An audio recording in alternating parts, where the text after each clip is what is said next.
जेवढं नुकसान करावं लागलं याचा विचार आपण करत नाही. फक्त पाणी मला भरपूर पाहिजे, संपला विषय. तिला भेटो, त्याला भेटो, मला भेटते ना, संपला विषय. दुसऱ्यांचा विचार करण्याची एवढी मोठी मानसिकता तुमच्या तुम्हाला म्हणत नाही. एवढी मानसिकता माझ्यात आज राहिलेली, मला भेटतं, मला भेटतं, संपला विषय. मग मी पिल्लू पंप लावेन, मोटर लावेन, खड्डा करेन, काही करेन, पण पाणी फक्त मलाच पाहिजे. दुसऱ्याचा विचार मी आज करत नाही. तुम्हाला म्हणतोय, मी स्वतःला बोलतो आहे. आज काळाची गरज आहे की संपूर्ण जनतेला समप्रमाणात पाणी मिळालं पाहिजे. त्याकरता समुदायाचा नेतृत्व त्या असणं गरजेचं आहे. आमच्या आजोबा पंजोबांनी त्या काळात पाणी पेरलं, मुलांना पाणी उपलब्ध आहे आणि आज पाणी उपलब्ध आहे, मिळत आहे. उद्याच्या काळात मुलांना पाणी मिळालं नाही, तुम्हाला रडवून सोडवल्याशिवाय राहिलं नाही.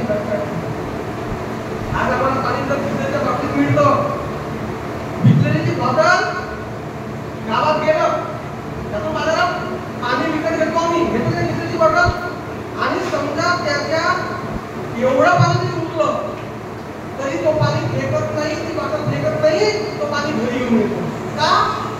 20 रुपये दिले ना, 20 रुपये दिले ना बाबा, हो हे पाणी फेकायचं होय का?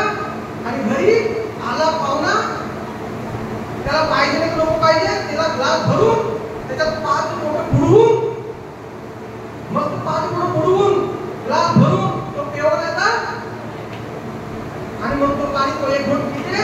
एखादी प्यायची इच्छा राहत नाही तर त्याच्यात 5 बोटं राहतात. तुम्हाला नाही म्हणतो